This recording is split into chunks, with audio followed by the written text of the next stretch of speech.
Boa noite a todos, né? Sejam muito bem-vindos. É um prazer e uma honra estar aqui com vocês hoje falando num tema assim tão importante, um tema que define muitas vezes a vida da criança na sua idade adulta, que é o aleitamento materno, né? Lembrando então que agosto no Brasil é preconizado como o mês da amamentação, o agosto dourado. E do dia 1º ao dia 7 de agosto é a Semana Mundial de Amamentação. Não é só relacionado ao Brasil, mas ao mundo inteiro. Então, é um tema assim que eu acho muito importante, um tema assim que faz muita diferença na vida da criança, né? E eu vou começar dizendo assim, ó, um dos desafios, né, da mãe, especialmente a mãe de primeiro bebê, é quem que eu vou pegar de pediatra, quem que é o melhor pediatra, quem que é o, né? Enfim, é uma dúvida para quem que eu vou entregar o meu bem maior, que é o meu filho, né? Então eu vou te dar uma dica. Chega no pediatra na primeira visita e ameaça assim, fala: doutor, eu tô com vontade de dar uma mamadeira, eu não estou dormindo muito bem, eu tô cansado, eu queria introduzir uma fórmula da amamentação do meu filho, né? Se esse médico te receitar uma fórmula, você corra, tá? Esse médico não é o ideal para você. E o contrário, se ele te der uma bronca bem, né, te der um corretivo e te explicar a importância do aleitamento materno, se agarre, porque esse médico é o médico mais preocupado com o teu bem-estar e com o bem-estar do seu filho, tá? Então nós vamos falar hoje sobre a amamentação. A amamentação não é um processo assim tão natural, tão fisiológico como a gente imagina. Eu digo assim que 70% a 80% das vezes é um processo que tem que ser estimulado. Ele tem que ser estimulado, seja através da família, do marido, né, das outras pessoas, das avós dentro da própria família, como muitas vezes necessita de ajuda profissional, seja do médico pediatra, seja do obstetra, seja de um consultor de amamentação, que está muito em moda hoje em dia. Então, eu começo a minha live falando que um filho, se puder focar para nós o slide, um filho faz o amor mais forte entre o casal.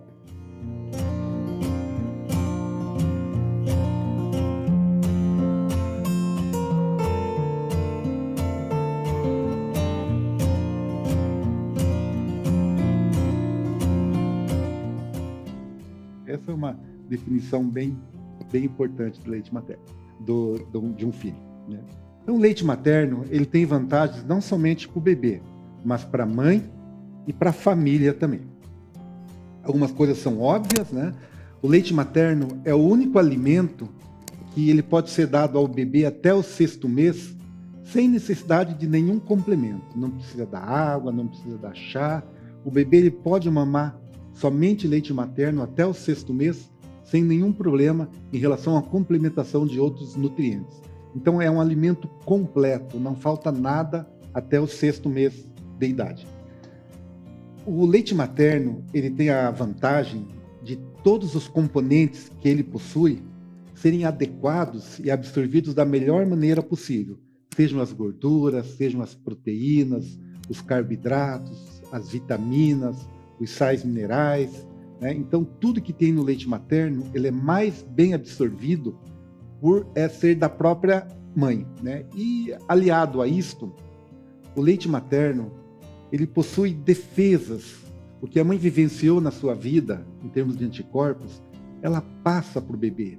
E o bebê já sai ganhando, né, muita coisa de proteção em relação ao que a mãe já vivenciou. Por esse motivo que não é feita a maioria das vacinas logo ao nascer, porque muitas dessas proteções circulam pelo sangue da criança em função da mãe ter passado esses anticorpos de modo ativo a partir do leite materno. Inclusive, falando agora, há trabalhos recentes que demonstram que anticorpos contra o coronavírus passam através do leite materno também. E nem o coronavírus, doença ativa, é capaz de proibir, de contraindicar a amamentação. A mãe com seus cuidados de higiene, de máscara, de álcool gel, nem o coronavírus impede a mãe de amamentar. Vantagens para o bebê. Então, além dessas que nós conversamos, ele está sempre limpo, não precisa esterilizar a mamadeira, não precisa ferver, ele está sempre na temperatura ideal. Não tem risco, por exemplo, de você preparar, contaminar com alguma bactéria da mamadeira, do bico, da chupeta, né?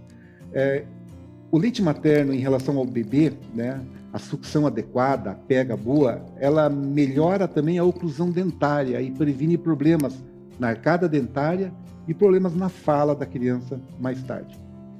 Um dos aspectos mais vantajosos que eu vejo no leite materno, além da questão da proteção, é a questão das gorduras presentes no leite materno. Essas gorduras, elas são especiais, são ácidos graxos essenciais que a criança não produz de modo endógeno. E elas ajudam na mielinização dos neurônios. O que isso quer dizer? Cada célula nervosa, cada neurônio, ele transmite o seu impulso através do axônio, que é uma partezinha do neurônio. E essa partezinha ela é recoberta por membranas de gordura, de mielina. Então, a melhor gordura para mielinizar os neurônios é a gordura do leite materno. E o que isso quer dizer? Quer dizer que a criança que mama no peito bastante tempo, especialmente pelo menos 6 meses, ela vai ser uma criança mais inteligente.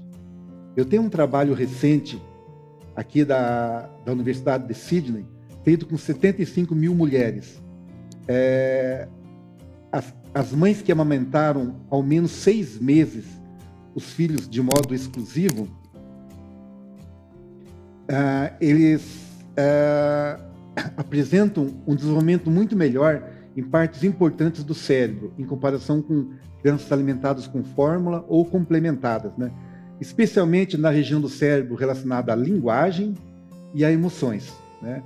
E essa diferença chega até a 30%.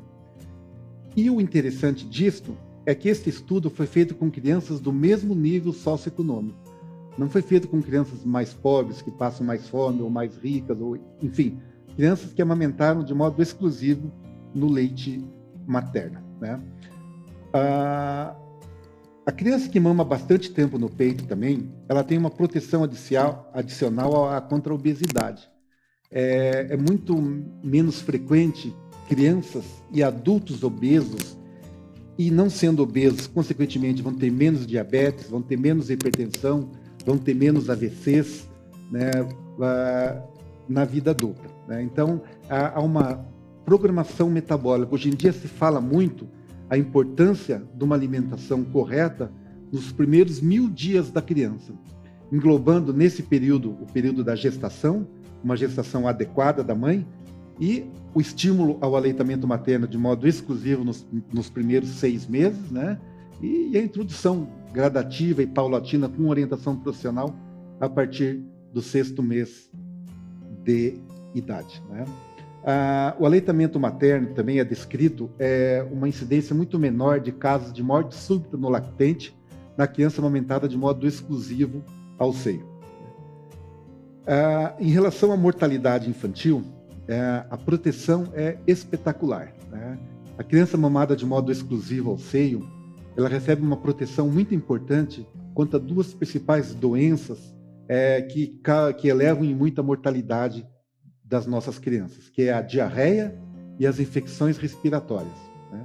As crianças mamadas ao seio de modo exclusivo, nos primeiros 3 meses, elas têm 6 vezes menos chance de adoecer em quadros graves de diarreia do que as crianças que são amamentadas com fórmula.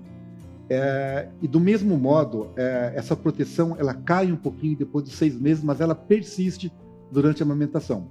E as infecções respiratórias, elas têm uma proteção adicional que se mantém de modo contínuo durante toda a amamentação. Em relação aos benefícios da mãe e da família, né? Naturalmente, né, a mãe que amamenta, ela está mais vinculada ao seu bebê, de modo mais afetivo, de modo mais próximo, né? Coisa mais linda, um bebê que mama, que segura no dedo da mãe, que olha para a mãe enquanto mama, né? Não tem explicação, e dá até um pouquinho de inveja nos pais, essa união, né? Essa emoção que um passa para o outro. Uma coisa bacana para a mãe que amamenta, e para a mãe que amamenta bastante, é que a amamentação dá uma perda calórica muito intensa, de até 800 calorias por dia. Para você ter uma ideia, 800 calorias por dia você perde caminhando mais ou menos 10 quilômetros. Então, amamentar emagrece, né? Quer ver você ganhar adesão é dizer que emagrece, né? bem bacana. A criança, quando mama, ela estimula na mãe a produção de um hormônio chamado ocitocina. E a ocitocina, ela auxilia na contração do útero. E auxiliando na contração do útero, ela previne hemorragias. Prevenindo hemorragias, diminui a possibilidade de anemia na mãe também. Então, é uma vantagem bem importante. O aleitamento materno, isso é comprovado com diversos trabalhos, ele reduz o risco de câncer de mama e de ovário, né? Bem conhecido já. E também o câncer de endométrio. Acredita-se que alguns fatores de proteção que existem no leite materno acabam circulando no sangue da mãe, né?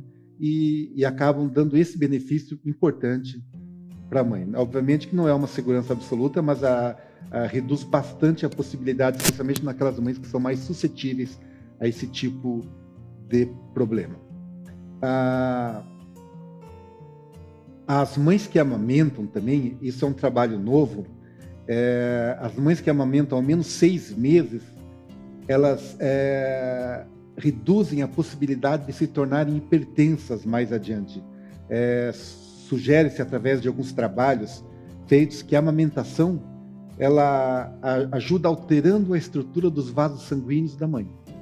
E, desse modo, deixa esses vasos mais flexíveis, reduzindo a incidência de hipertensão na mãe. Lembrando também que, obviamente, com tudo isso que nós falamos, o bebê fica menos doente, ele interna menos, ele faz menos exames, ele toma menos remédios, toma menos antibióticos e gasta menos, obviamente, né? A questão da prevenção de nova gestação também, né?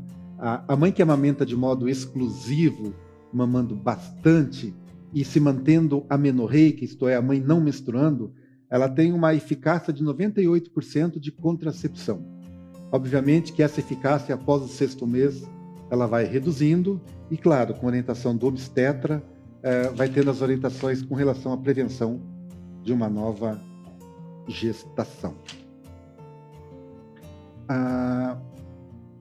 O primeiro leite, né, importante, né, sempre comentar, que a primeira mamada, o ideal é que ela seja dada na primeira hora de vida. Aquele colostro que a criança ganha, aquele leite fraquinho, ele é muito importante, né? Aquela aguinha, né, é o primeiro leite que a criança suga. Ele tem uma quantidade altíssima de anticorpos, ele tem um efeito laxativo, ele ajuda na eliminação do mecônio, que é aquele cocô mais espesso do bebê, e o bebê eliminando o mecônio de modo mais fácil, ele fica menos amarelinho, ele fica menos ictérico também. Essa primeira mamada auxilia, inclusive, na prevenção de hipoglicemia, né? A criança não abaixa os níveis de glicose. Eu quero lembrar que é muito comum, as crianças nascem com uma reserva de caloria, de energia importante. E a primeira mamada, óbvio que é importante, mas a gente percebe na nossa prática que muitas mães ficam desesperadas que o bebê não está mamando, e querem que mamam, e ficam socando. E não é só mãe. Se percebe que, às vezes, as próprias enfermeiras, ou auxiliares, as que estariam para acalmar a mãe, dizendo que ela pode descansar um pouquinho, acabam se insistindo, e não, tem que mamar, e acabam estressando a mãe. Não, os bebês nascem com uma boa reserva de energia, e muitas vezes eles levam assim um tempinho até começar a sugar de modo bem efetivo, né? Então, sem nenhum problema, eles têm uma reserva. O colostro é o primeiro leitinho que vai até o 7º dia de vida aproximadamente. Ele é riquíssimo em anticorpos E ele tem esse efeito laxativo que é importante, porque esse primeiro cocô é um cocô pegajoso, é um cocô espesso, difícil de ser eliminado. Do 7º ao 14º dia é o leite de transição. Inicialmente no colostro é um leite com mais proteína, com mais aguinha, e depois ele começa a reduzir a quantidade de proteínas e aumentar a quantidade de gorduras, lentamente, deixando o leite mais espesso, mais amarelado, a mama fica um pouquinho mais cheia, né? E é um leite que começa a saciar um pouquinho mais a criança. Ela começa a ter um intervalo maior de amamentação. Até que passa para o leite maduro, que é um leite rico em gorduras, que é um leite que realmente alimenta. Uma questão importante do leite materno é a lipase. Lipase é a enzima que degrada a gordura, aquela mesma gordura que nós falamos que é importante para a mielinização dos neurônios. Leite de vaca ou fórmulas não contém lipase. Então, por não conter lipase, não consegue degradar essa gordura e a absorção é muito mais difícil e predispõe a criança, inclusive, à obesidade. Uma das grandes vantagens também do leite materno é que a lactose presente no leite materno, ela ajuda a acidificar as fezes e aí reduz o número de bactérias que não são assim tão interessantes, que se reproduzam muito no intestino. Então, deixando o intestino um pouquinho mais saudável. Então, a título de curiosidade, né? E falando assim, eu sou do tempo que a gente ainda, no início, há 30 anos atrás, né? Eu sou pediatra desde 89, em Videira desde 91, não era incomum a gente recomendar leite de vaca, né? Mas assim, hoje em dia, isso é um crime, né? A gente não pode permitir que as mães amamentem seu filho com leite de vaca. Na impossibilidade de amamentação, as fórmulas seriam uma alternativa menos danosa, né, para essas crianças, né? Só exemplificando, um bezerro nasce com 30 quilos e com 3 anos ele está com 400 quilos, né? E os humanos nascem em média com 3 quilos. E fica um adulto, bem, isso é uma questão um pouco, né, hoje em dia está cada vez mais difícil as crianças ficarem adultas. A gente tem visto aí pessoas com 30, 40 anos que ainda não se tornaram adultos, né? Enfim. O leite materno ele é rico em água, em proteína, em gordura, em carboidrato, lactose, cálcio, fósforo, ferro, vitamina A, vitamina C. Então, em cada 100 ml de leite, ele fornece aproximadamente 70 quilocalorias, né? Um comparativo, e eu gostaria que isso fosse colocado no slide aqui, na projeção, é a questão de proteína, quando a gente compara os níveis de proteína com leite de vaca e com fórmula. Então, 100 ml de leite materno contém aproximadamente 3,8 gramas de proteína. Desculpa, 1 grama de proteína. Olha o leite de vaca, até 4 gramas, até 4 vezes mais, porque é a quantidade de proteína que o bezerro precisa, não que o bebê precisa. E as fórmulas têm um nível muito maior também de proteína, naturalmente que a fórmula depende de uma para a outra, né? Então, essa proteína, o rim do bebezinho não tem capacidade de excretar de modo adequado, né? E induz também a questão de alergia, por circular mais dentro, a criança que mama leite de vaca, por exemplo, dentro do organismo da criança. A principal proteína do leite materno é a lactoalbumina. A principal proteína do leite de vaca é a caseína. Então, a proporção do leite materno é 80% de lactoalbumina, 20% de caseína. E no leite materno, obviamente, que é o contrário. 80% de caseína e 20% de lactoalbumina. E o que isso quer dizer? Qual a grande vantagem do leite materno? Por ter pouca caseína, o coalho, quando a criança mama e forma o coalho no estômago, ele fica um coalho mais leve, um coalho mais fácil de ser digerido. E ele é esvaziado de modo mais fácil.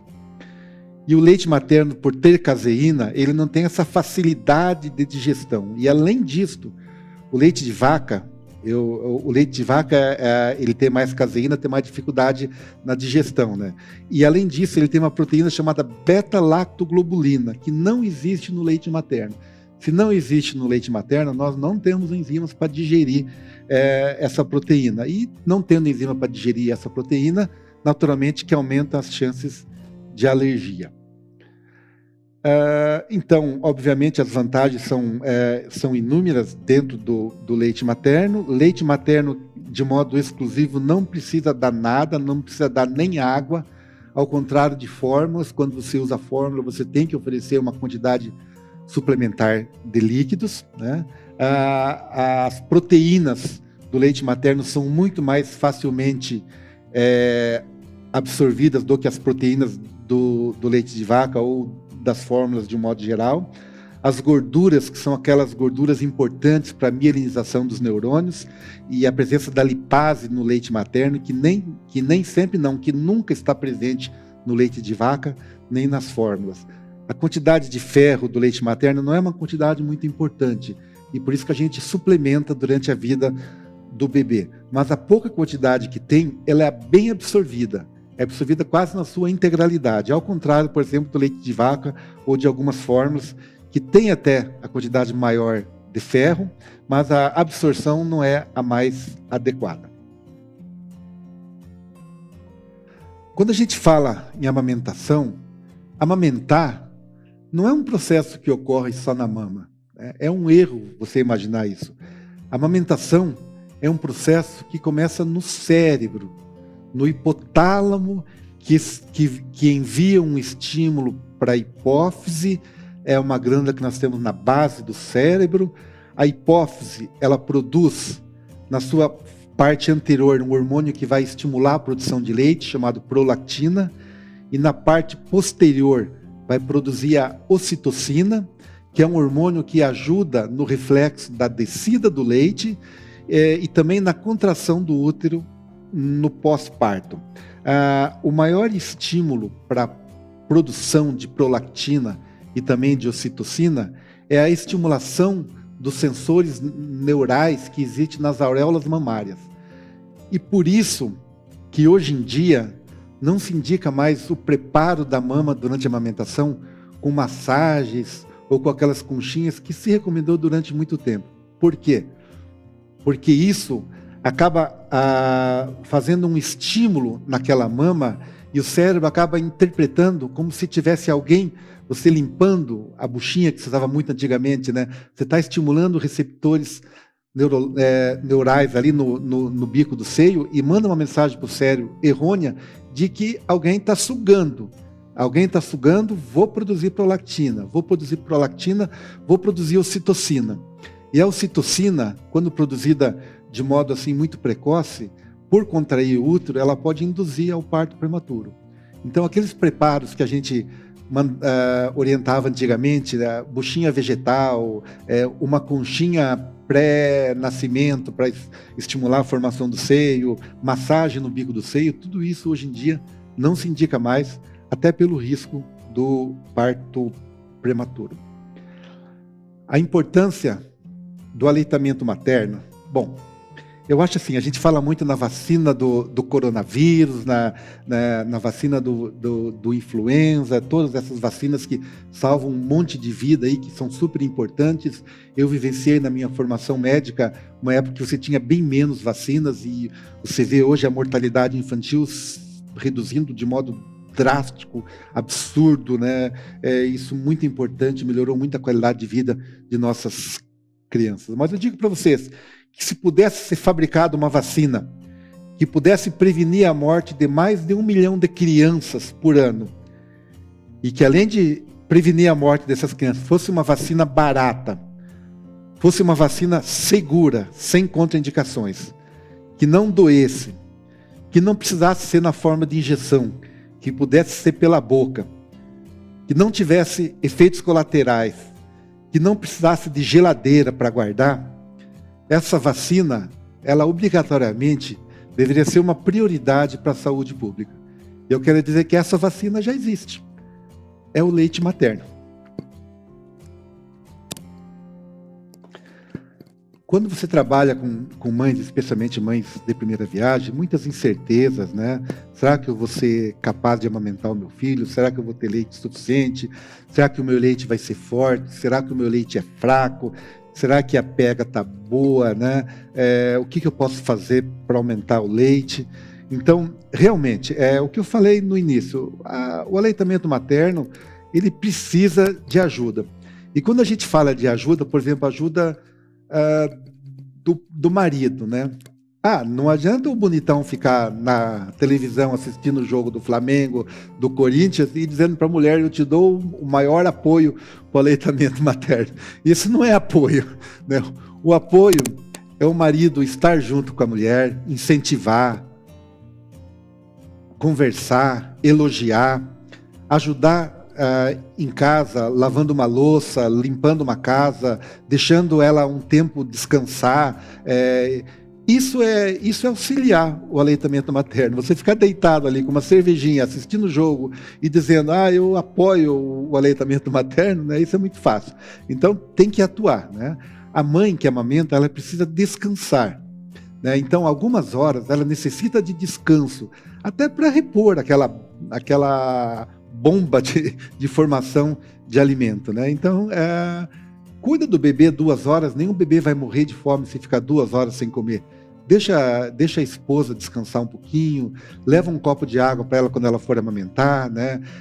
Seja carinhoso, estimule, elogie. Isso é estimular o aleitamento materno.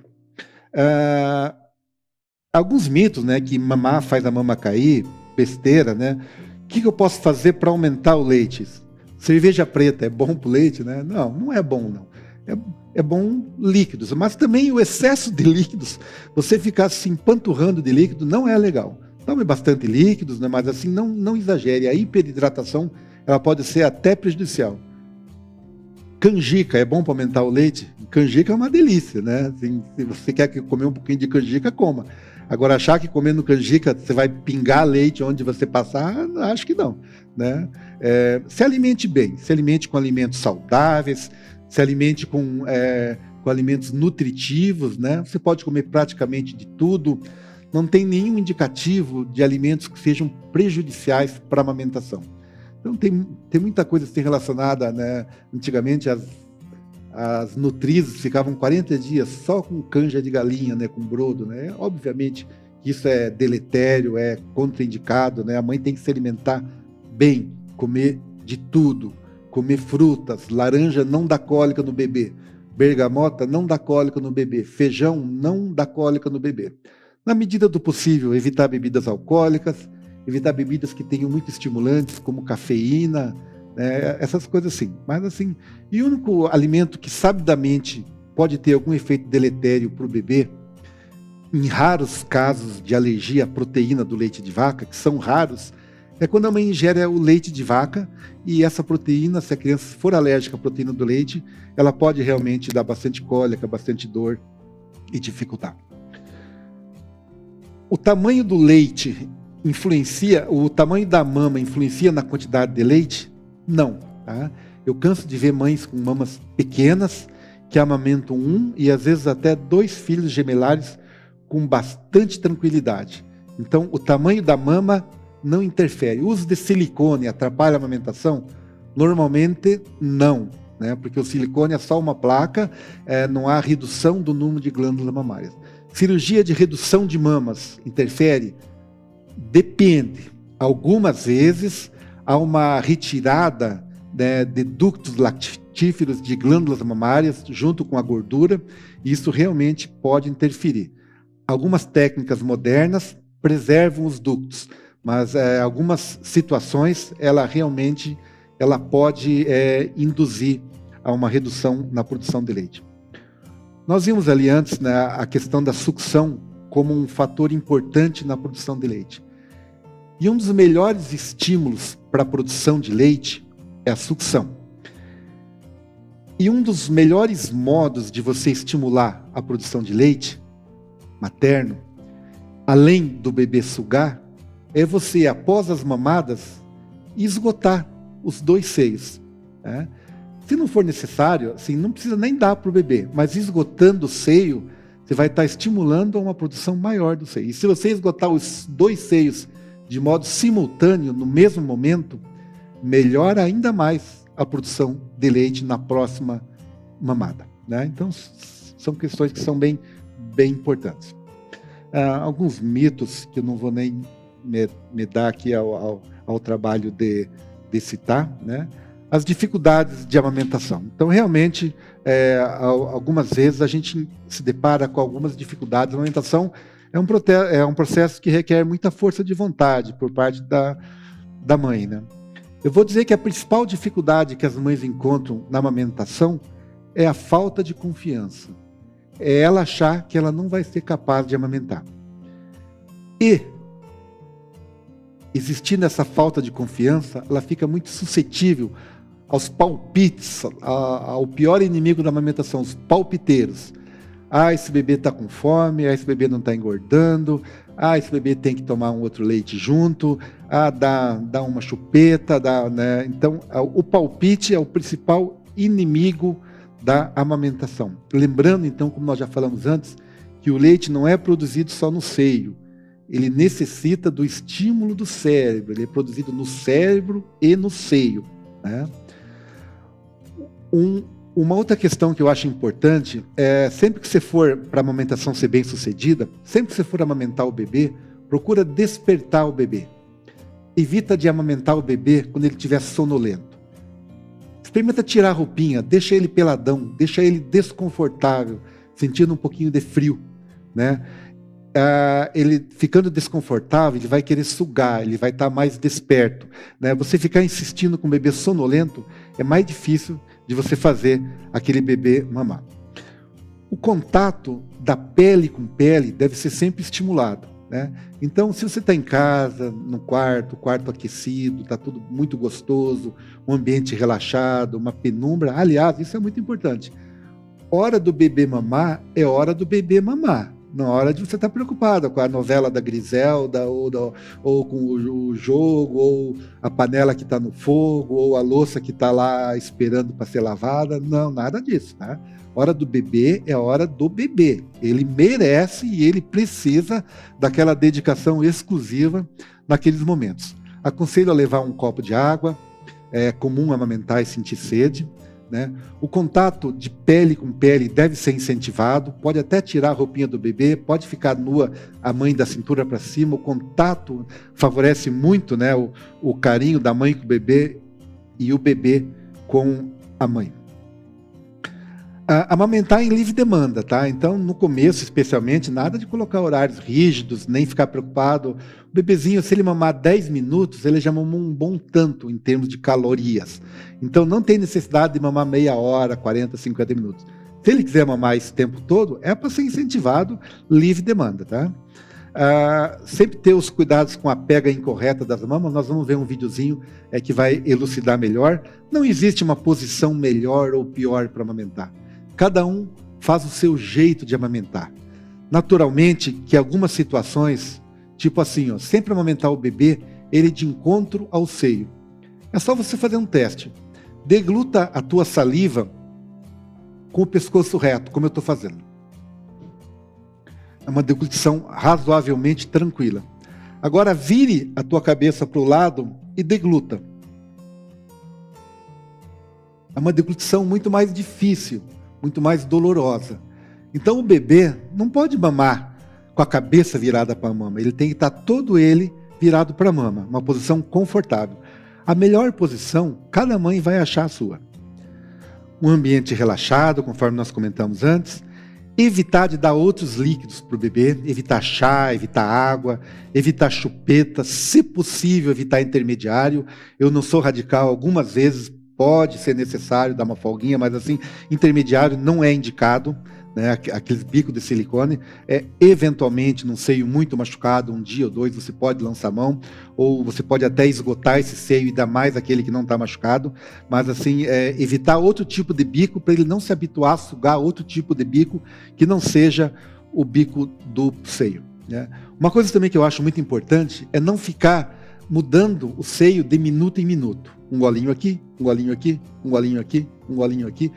Por que isso? Porque o leite do começo da amamentação é um leite mais aguado, ele tem mais proteína, ele mata mais a sede. O leite do fim da amamentação é um leite que contém mais gordura, é um leite que sacia mais, ele te deixa mais tempo sem fome. E, naturalmente, é um leite que engorda mais.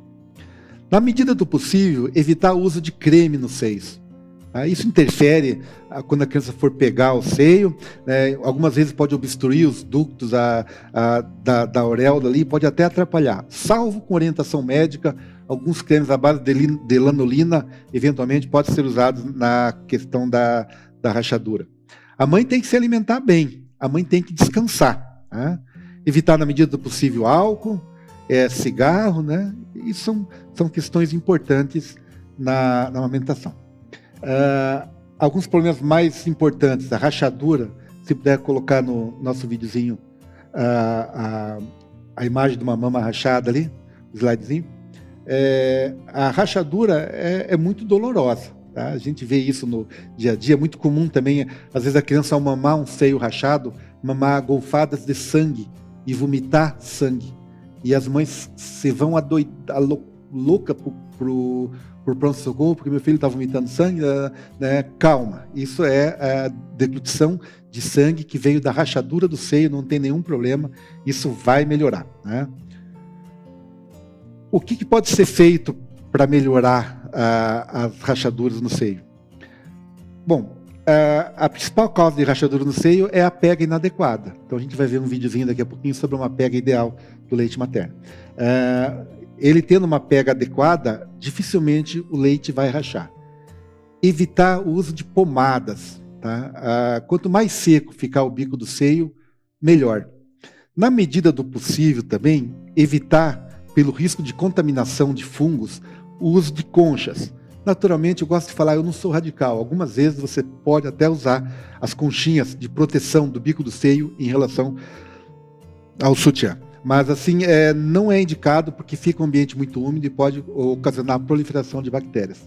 Se você tem rachadura no seio, uma coisa fácil de fazer, uma fraldinha de pano, quase não se vê mais hoje em dia, dobra ela e você faz uma trouxinha com uma fralda de pano. Tá? Aí você faz uma rosquinha.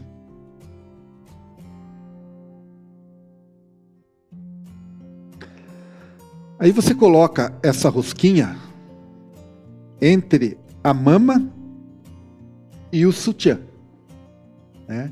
Então você evita o contato do bico do seio com o sutiã.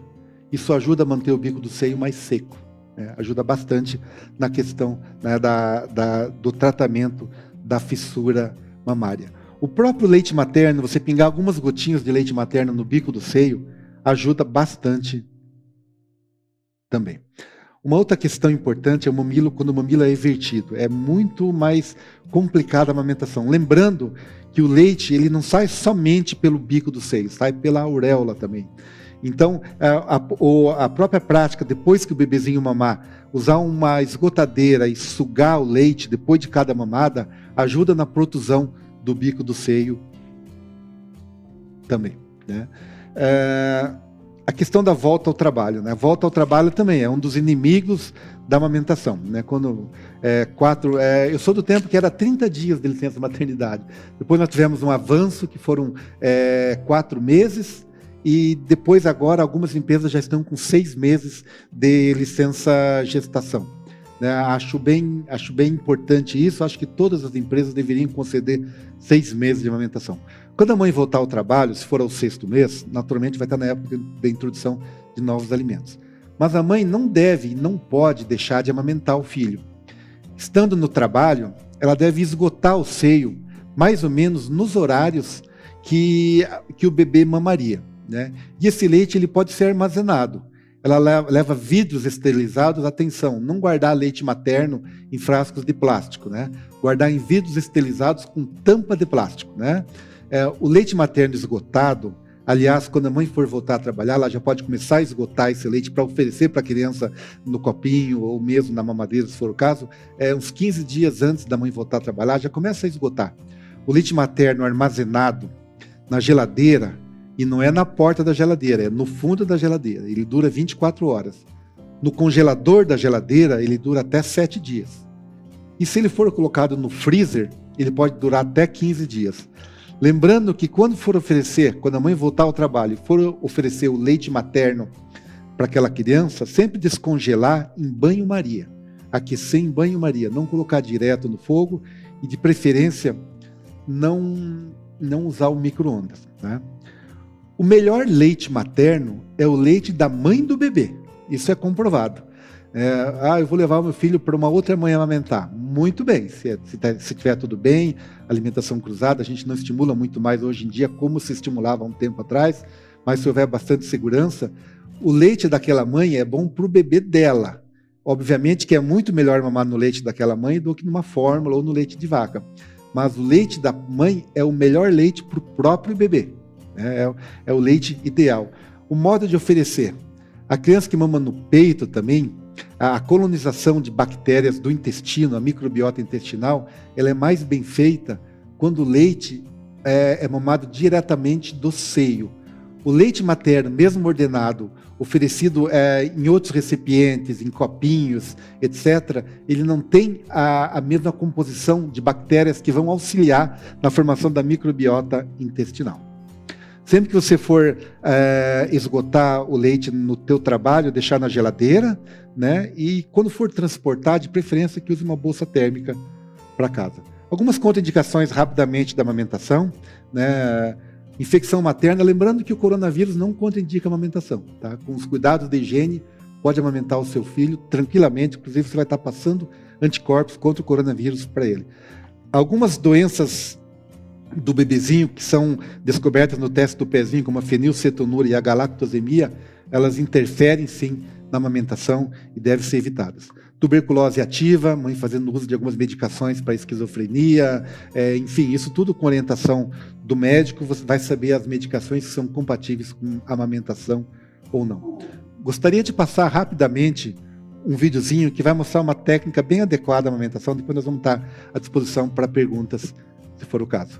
Vamos passar o videozinho?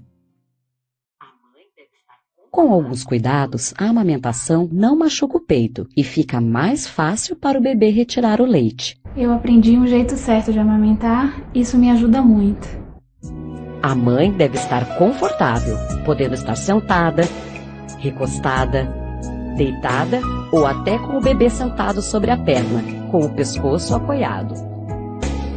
O bebê deve estar virado para a mãe, bem junto do seu corpo, bem apoiado, com os braços livres. A mama deve ser apoiada com a mão, colocando o polegar bem acima da areola e os outros dedos e toda a palma da mão debaixo da mama. O rosto deve ficar de frente para a mama e a boca abaixo do mamilo. A mãe pode estimular o bebê a abrir bem a boca, encostando o mamilo nos lábios. Quando estiver com a boca bem aberta, como se fosse bocejar, é hora de pegar o peito. O bebê abocanha o mamilo e quase toda a areola. É aí que ficam os depósitos de leite.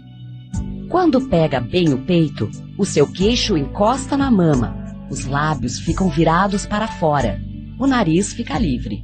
E aparece mais areola na parte de cima da boca do que na de baixo. No começo da mamada, suga mais rápido. Depois que já mamou um pouco, ele começa a sugar mais lentamente. Suga mais rápido. É um presente que nós recebemos de Deus, nossa companheira, nosso companheiro, nossos filhos. Nós temos que lutar sempre para preservar, né, este presente, né, que nós temos, que é a nossa família. E eu digo assim, muita gente é o primeiro filho, cheio de bastante expectativa, né, pais e mães, e cuidar de filho não é dever de mãe, não. É dever de mãe e de pai. Tá? Então, os vínculos da criança com o pai são muito mais intensos quando os pais estão presentes, né, na educação da criança.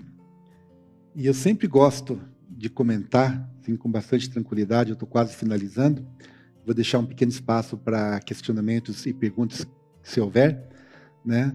assim, o que eu gosto sempre de comentar. Quando você está dentro de uma família, é importante que você imagine estar num barco, num oceano, você e a tua companheira, e um remo em cada mão, né? E vocês sempre têm que remar na mesma direção. Importante remarem juntos, fazendo a força junto, e sempre na mesma direção, e remar com a mesma intensidade, com a mesma força de ambos. Até porque se você deixar de remar, pode chegar alguém e falar para a tua mulher: nossa, como você rema bem, como você rema bonito, então fica de olho, tá? Esse é o meu bem mais precioso, é a minha família, faço de tudo para preservar. Agradeço muito a atenção de quem teve paciência de me escutar até agora, e se eu puder ser útil no questionamento de algumas perguntas, eu estou à disposição.